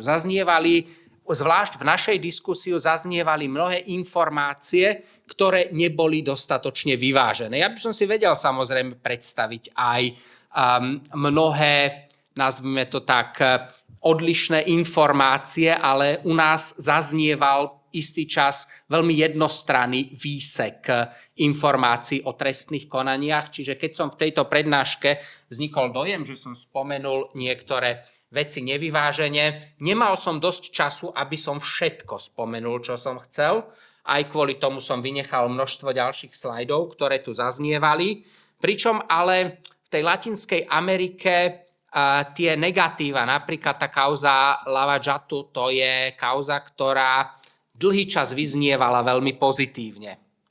Ale ten záver, ten bol naozaj dosť negatívny. Určite by sa dalo povedať, že čo sa podarilo v boji proti korupcii v Latinskej Amerike, ale celkovo nedomnievam sa, že tie pozitíva z týchto kauz, ktoré som ja konkrétne spomínal, prevážili nad tými kauzami, ktoré boli negatívne. Ďakujem. Opustme online na chvíľu priestor. Samozrejme, otázky sú vítané ďalej. Nech sa páči, Saša Piekov. Ja by som sa chcel opýtať pána docenta Fabriho, využiť tú príležitosť, že pracuje na právnickej fakulte s mladými ľuďmi a povedal nám ten spôsob diskusie, ktorý vedie s mladými právnikmi na právnickej fakulte, že sme svedkami toho, že zaznieva taká celospoločenská diskusia, kde študenti právnickej fakulty diskutujú, respektíve oponujú premiérovi, oponujú svojim pedagógom, svojim dekanovi a vedú také, by som povedal, veľmi svojím spôsobom odvážne a také, že fundované vyjadrenia. Ja keď to poviem z môjho pohľadu, mám na mysli zrušenie alebo nezrušenie špeciálnej prokuratúry. Nejak za svoj život som prešiel mnohými rekonštrukciami v oblasti hospodárskeho života, kde boli koncerny, trusty, podniky, koncernové. Vždy každá tá reforma mala niečo pozitívne, bola niečo zlá, dobrá. A vedieť sa vyjadriť k tej problematike nejakého paralelného útvaru v prokuratúre je odborne veľmi náročné. To, čo vidíme aj z prednášky pána docenta. A mňa trošku tak prekvapuje, že títo mladí ľudia, študenti, majú, tak by som povedal, suverénu a istotu vyjadriť sa takému zložitému problému, ktorý v ich veku, ja vo svojom veku si zďaleka neviem k tomu nejak zaujať stanovisko, nie som právnik. No a chcem sa opýtať pána docenta, že keď vediete moderované diskusie so študentmi, na aký ten postoj je tých študentov, či prevažuje taký by som povedal vedecký postoj alebo ten emočný postoj zo spoločnosti. A keď tí študenti majú ten svoj taký jednoznačný názor, kde na to berú tú istotu? Dobre. Ďakujem. To je viacero zaujímavých otázok, skúsim teda postupne sa k ním vyjadriť. Pokiaľ ide o ten postoj študentov, tak študenti sa veľmi často líšia vo svojich názoroch od toho, čo povedzme zastávam ja. Často je to vedené tými emočnými, ale často majú znalosti, ktoré sú závisej od toho, v ktorom ročníku to je, pretože učím rôzne ročníky. Tie znalosti sú rôzne medzi študentami v rôznych skupinách, existujú rozdiely. Nechcem robiť zjednodušenia ohľadne tohto. A pokiaľ študenti aj polemizujú s dekanom alebo polemizujú v takých odborných problémoch, ja by som nemal problém so samotnou polemikou. Pokiaľ povedia, špeciálnu prokuratúru treba zachovať preto, super, nech polemizujú, nech vyjadria svoj názor, napíšu. To, s čím som ja povedzme mal problém, pri konkrétnych vyjadreniach bol ten výrok, že myslíme si, že pedagóg, že akademik by mal vystupovať takým a takým spôsobom. V tom otvorenom liste problémom nebolo ani to, že by s ním polemizovali, ale to, že ho poučovali o spôsoboch, akým má vystupovať akademik. Toto je niečo, čo ja som vnímal ako problém, že keby polemizovali a povedali, argumenty dekana sú nesprávne, teda docenta Burdu sú nesprávne, preto, super. Dobre, je to diskusia, je to podnet do diskusie. Pokiaľ ale povedia, ako má vystupovať, navyše viete, ja som sledoval vystúpenie rôznych akademikov vo verejnej diskusii a napríklad dekan Štefančík, politológ, ktorý je dekanom jednej z fakult Ekonomickej univerzity, povedal, myslím, 6. decembra v hlavnej spravodajskej relácii TA3, špeciálna prokuratúra funguje dokonale. To by som si ja netrúfol povedať o žiadnej inštitúcii v Slovenskej republike. Alebo keď spomenieme aj vyjadrenia špeciálneho prokurátora, ktorý by sa mal vyjadrovať ešte opatrnejšie ako akademik, tak mne tam viacero jeho vyjadrení pripadalo takých, že ďaleko komplikovanejších alebo ďaleko nevhodnejších než v prípade docenta Burdu. Mohli by sme hovoriť o tých vyjadreniach z Pána prsteňov, alebo mohli by sme spomínať o tých obvineniach voči Slovenskej informačnej službe, ktoré sa objavili z jeho strany. Toto sú veci, kde ako sa mi nezdá, že povedzme konkrétne dekan, docent Burda, pretože on nevystupoval v mene fakulty, by používal jazyk, ktorý by bol zo strany akademikov vo verejnej diskusii niečím nejaký nevhodný, neobvyklý. Takže tá reakcia študentov, keby povedali, pán docent sa mýli preto, super. Pokiaľ povedia, ako má vystupovať akademik, tam som videl problém, pretože ja som si to netrúfol napríklad s dekanom diskutovať, keď sme mali senát o voľbe špeciálneho prokurátora. Právnická fakulta vtedy nominovala za špeciálneho prokurátora Daniela Lipšica. Ja som na tom senáte vystúpil proti a povedal som argumenty, prečo to nie je vhodné. Ale netrúfol som si vtedy poučovať ho, ako má verejne vystupovať akademik. Čiže nešiel som na verejnosť v tom, že by som, mne sa argumentácia vtedy v prospech tej nominácie nepáčila. Považoval som ju za nepresvedčivú, ale nešiel som na verejnosť a hovorím, ja som povedal svoj názor aj verejne, prečo túto nomináciu považujem za nesprávnu, ale nikoho som nepoučoval o tom, ako má vystupovať akademik, hoci sa mi tie vystúpenia nezdali.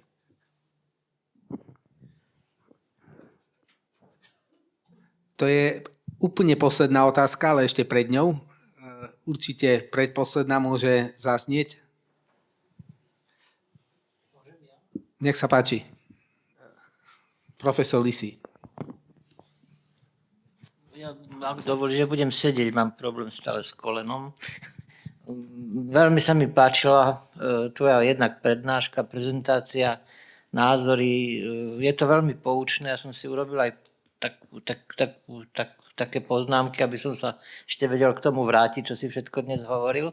Ale mňa, keď som ťa počúval, napadla takáto vec, že čo ma tak trošku trápi, je také niečo ako záťaž minulosti v tej právnej argumentácii. Ale teraz nemyslím iba na minulý režim. Ani povedzme za Litavsko, pre Litavsko, ale proste ten problém tej záťaže minulosti, pretože vieš, tiež ja učím na pedagogickej fakulte, tiež učíme učíme tiež študentov orientovať sa trošku v aktuálnych politických problémoch. Najväčšie problémy sú dnes pri debatách napríklad o štáte. A keď sa na to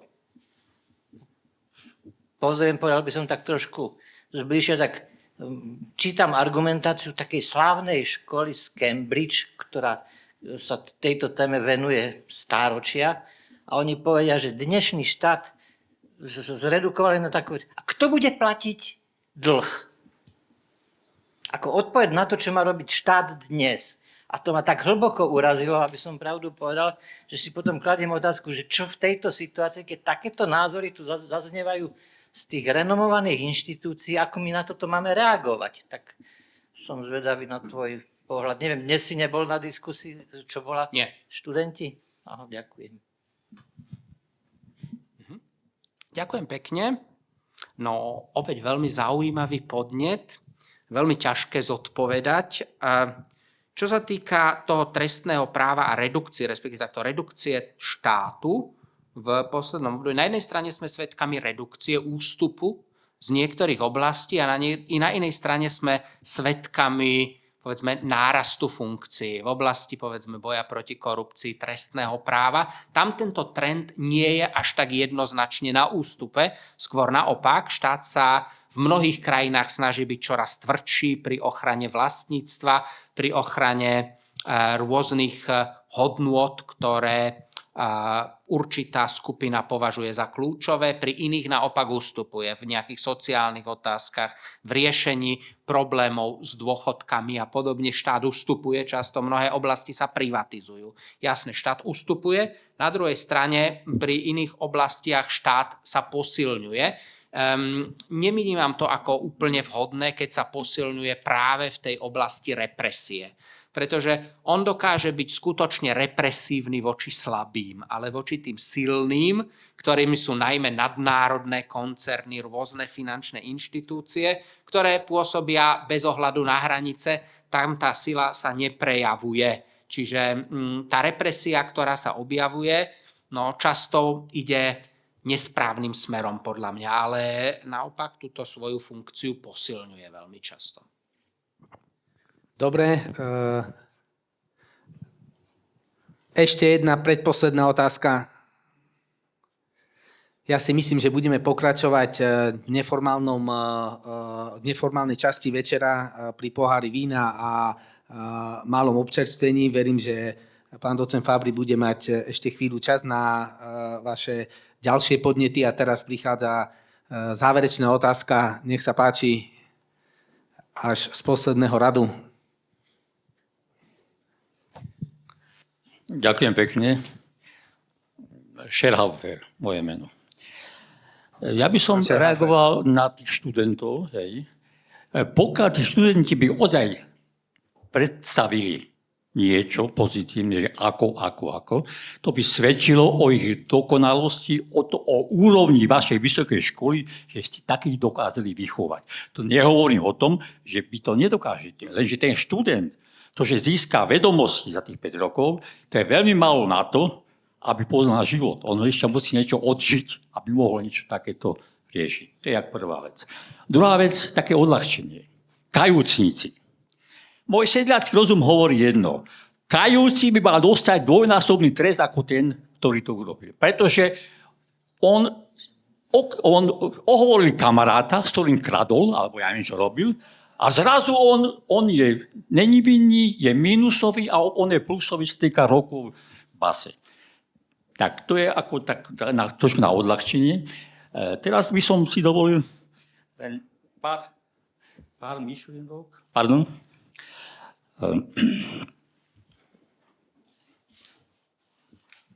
My sme boli dohodnutí na otázke. Bude otázka, ospravedlňujem sa, aj toto musím povedať, bude otázka, ale taká no. To chcem povedať, že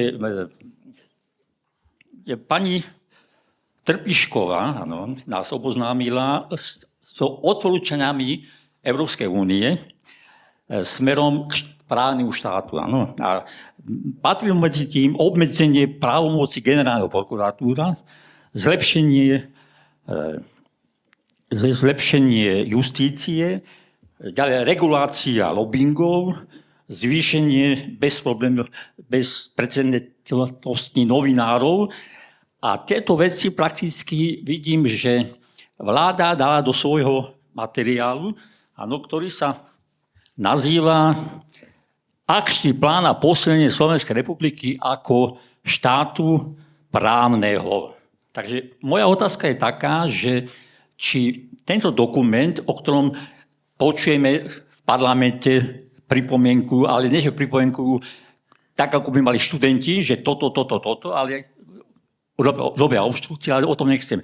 Do akej miery si vymyslíte, že tento akčný plán, pokiaľ by bol tak pripravený, lebo ešte je akčný plán, nie je ešte definitívne znenie, že či je schopná naša vláda sa dostať do takej pozície, že nás Európska únia bude uznávať. Ďakujem. Dobre, ďakujem pekne. Bolo tam viacero myšlienok, takže zareagujem. Pokiaľ ide o kajúcnikov, ako som hovoril, je to dvojsečná zbraň. A za určitých okolností využívanie kajúcnikov môže priniesť aj nejaké pozitíva v trestnom konaní. Tam je ale problém, že spôsob toho použitia musí byť dosť prísne kontrolovaný a regulovaný. A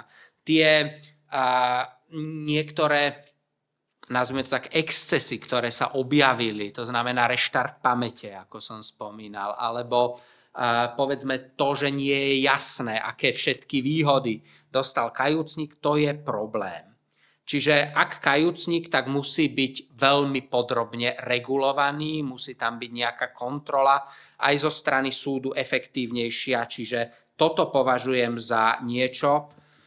Z hľadiska používania daného inštitútu samozrejme je dôležité, aby to nebolo tak, že nejaký hlava organizovanej skupiny bude udávať tých, ktorí sa ocitajú hlboko v hierarchii pod ním, ako sme to videli aj v konkrétnych latinoamerických prípadoch, ale nie len tam. Čiže v tomto zmysle s kajúcnikmi je treba niečo robiť, aspoň s tým postavením, ktoré majú. Čo sa týka tých myšlienok, že obmedzenie právomoci generálneho prokurátora, zlepšenie justície, nejaká regulácia lobizmu, to sú všetko veľmi dobré ciele, ktoré môžeme rôznym spôsobom realizovať.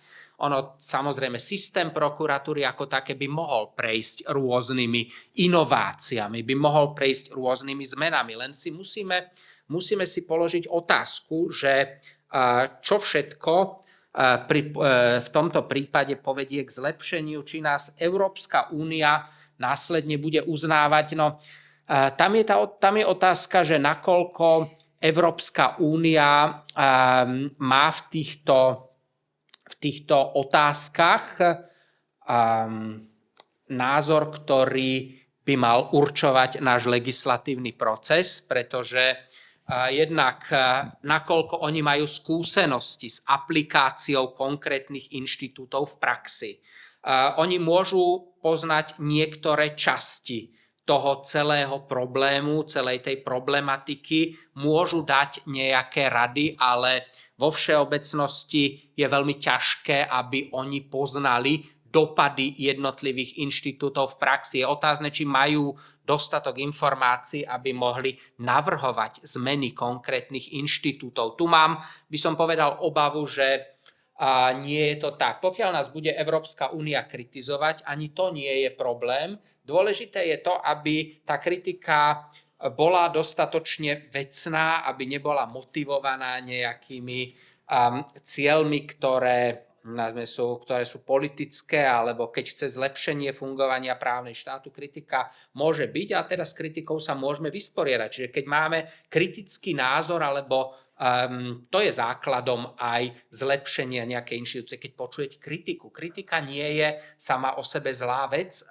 Otázka je ale, či by sme mali tú kritiku prijímať. My sa s ňou musíme vysporiadať a hľadať, či na tej kritike sú oprávnené body, alebo nie sú oprávnené body.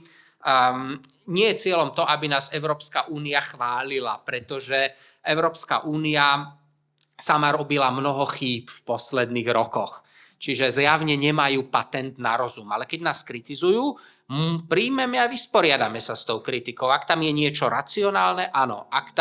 Ak s niečím nesúhlasíme, tak je samozrejme veľmi dôležité, či ide o výlučnú právomoc, alebo či ide o zdieľanú, alebo akú. To by som nechcel v tejto súvislosti teraz príliš zachádzať, ale je dôležité aj v akej oblasti nás Európska únia kritizuje, alebo kde je aký spôsob regulácie. To sú všetko samostatné témy. Nie je nutné, aby nás Európska únia chválila, ale keď hovorí aj kritiku, a je to kritika vecná, tak sa s ňou musíme vysporiadať a nie je zlé počuť kritický názor. No, niekedy, keď ideme o Maďarsko a Slovensko, to nie je celkom téma na kritický dialog a kritickú diskusiu. No. Ale dajme bodku za týmto veľmi vydareným, zaujímavým vstupom. Ja som chcel na záver povedať, že akákoľvek analogia so slovenskou situáciou je náhodná, nezodpovedá úmyslom prednášajúceho ani organizátorov večera, hej. Ale v zásade je to presne naopak. Hej. Takže v tom je ten prínos veľmi vážny a myslím, tie opakujúce sa momenty toho, že politika môže byť sériou omylov, justičných omylov v mene dobrých tém a že takáto cesta dobrých úmyslov je často úmyselne dláždená do pekla. Asi začíname mať aj my v našej evidencii a verím, že tento druh kritického pohľadu na to, ako môže fungovať právny štát, nezávisle od politickej moci, nezávisle od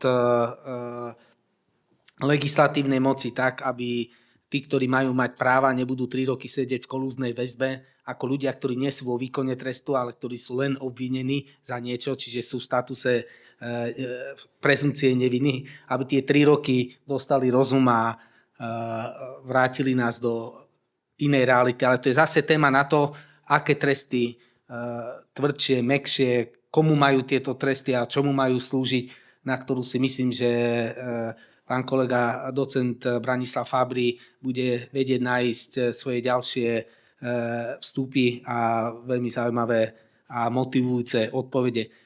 Pre túto chvíľu ďakujem ešte raz, pozývame na pohár vína a potlesk patrí Braňovi Fabrimu.